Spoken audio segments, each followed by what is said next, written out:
Friends, आज मैं फिर से आपके लिए एक और नई स्नैक्स की रेसिपी लेकर आई हूँ जिसे आप बच्चों के लंच में भी बना सकते हैं और साथ ही अगर आपने फास्ट रखे हैं तो आप इसे व्रत में भी बनाकर खा सकते हैं।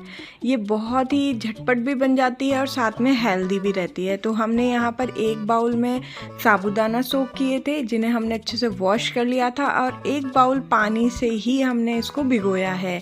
इसे आप 2 से 3 घंटे तक भिगो लें और अगर आपको ज़्यादा जल्दी है तो आप गुनगुने पानी में से आधे से 1 घंटे के लिए रख दें, उतने में ही ये अच्छे से भीग जाएगा। उसके बाद उसी बाउल से नाप कर हमने ग्रेट किया हुआ आलू लिया है जिसे हमने बॉईल कर रखा था और उसी बाउल से नाप कर हमने यहाँ पर राजगिरी का आटा लिया है। आप चाहें तो यहाँ पर कूटू का आटा भी यूज़ कर सकते हैं और अगर आप नॉर्मल खाने के लिए इसको बना रहे हैं तो आप इसमें चावल का आटा भी डाल सकते हैं। साथ ही में मैंने यहाँ पर व्रत के मसाले यूज़ किए हैं क्योंकि मैं इसे व्रत के लिए बना रही हूँ, तो मैंने केवल काली मिर्च और सेंधा नमक का यूज़ किया है। आप अगर व्रत में हरी मिर्च, हरा धनिया और अदरक खाना पसंद करते हैं तो आप इसमें वो भी ऐड कर सकते हैं या फिर आप अदर डेज़ में खा रहे हैं तो आप अपने अकॉर्डिंग स्पाइसेस मिला सकते हैं। अब हम इसे अच्छे से मिक्स कर देंगे और मिक्स करने के बाद आपको इसे 10 मिनट रेस्ट के लिए छोड़ देना है, जिससे क्या होगा कि आटे में अच्छे से मॉइस्चर आ जाएगा और जब हम इसका डो बनाकर तैयार करेंगे तो ये एक बहुत ही अच्छे डो के फॉर्म में आ जाएगा। अब हमें हाथों को अच्छे से वॉश कर लेना है और इसका एक डो बनाकर तैयार कर लेना है। यहाँ पर मैं आपसे एक छोटी सी रिक्वेस्ट करना चाहूँगी, अगर आपको मेरी वीडियोस अच्छी लगती हैं तो प्लीज़ एक लाइक ज़रूर से करें। आपके एक लाइक से हमें बहुत ज़्यादा मोटिवेशन मिलता है। साथ ही अगर आप पहली बार मेरे चैनल को वॉच कर रहे हैं तो प्लीज़ सब्सक्राइब करना ना भूलिए और साथ ही में पास में दिख रहे बेल आइकन को ज़रूर से हिट कीजिए, जिससे मेरी नई वीडियो की नोटिफिकेशन आपको तुरंत ही मिल जाएगी। देखिए ये डो के फॉर्म में आ गया है ना। अगर आपको लगे कि ये बहुत ज़्यादा ड्राई हो रहा है तो आप इसमें एक एक चम्मच करके पानी भी ऐड कर सकते हैं, बट यहाँ मुझे तो नीड नहीं पड़ी थी, आपके सामने ही मैंने इसे मिक्स किया है।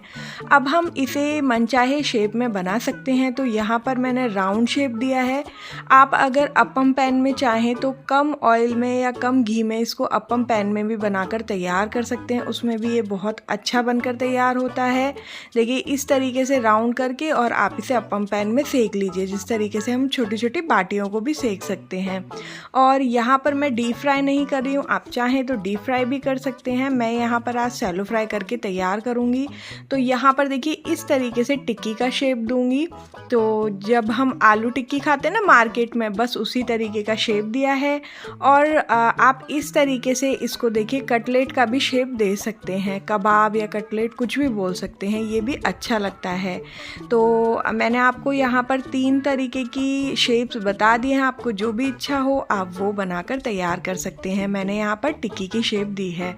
अब हम यहाँ पर एक बैच तैयार कर लिया और पैन में मैं यहाँ पर घी डालूँगी क्योंकि हमारे यहाँ व्रत में मोस्टली घी में ही खाना बनता है। बाकी आप चाहें तो यहाँ पर कोई भी कुकिंग ऑयल ऐड कर सकते हैं। और देखिए अब मैं सारी टिक्कियों को इसमें एक एक करके रख दूँगी। आप चाहें तो इन टिक्कियों को चटनी के साथ खाएँ। चटनी की मैंने व्रत में खाने वाली चटनी की वीडियोज़ आपके साथ शेयर की हुई है, आप चाहेंगे तो डिस्क्रिप्शन बॉक्स में देख लीजिएगा, मैं वहाँ पर आपको दोबारा लिंक दे दूँगी उन वीडियोज़ का। और अगर आप चाहें तो इन्हें दही के साथ और चटनी के साथ, जिस तरीके से हम चाट खाते हैं ना आलू टिक्की की, उस तरीके से भी इसको खा सकते हैं। ये बहुत ज़्यादा टेस्टी लगती है, जैसे कि बिल्कुल आलू टिक्की होती है ना, बस उससे उतना ही सिमिलर इसमें टेस्ट आता है। अब हमें गैस का फ्लेम लो ही रखना है और इसे उलट पुलट कर दोनों तरफ से सेक लेना है। अगर आपको लगे तो आप थोड़ा और ऑयल डाल सकते हैं। आप चाहें तो इसे आयरन के तवे पर भी बनाकर तैयार कर सकते हैं, ये उस पर भी बहुत ही अच्छे से क्रिस्पी होकर सिकती हैं। लेकिन व्रत में अक्सर क्या होता है कि हम इतने थक जाते हैं ना कि हमारा मन ही नहीं करता कि हम किचन में जाकर और बहुत देर तक कुछ खाने के लिए बनाएं।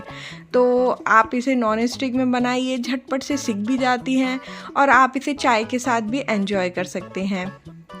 और चाय के साथ तो वैसे भी अगर हम चाहें तो इवनिंग स्नैक्स में इसको बनाकर खा सकते हैं।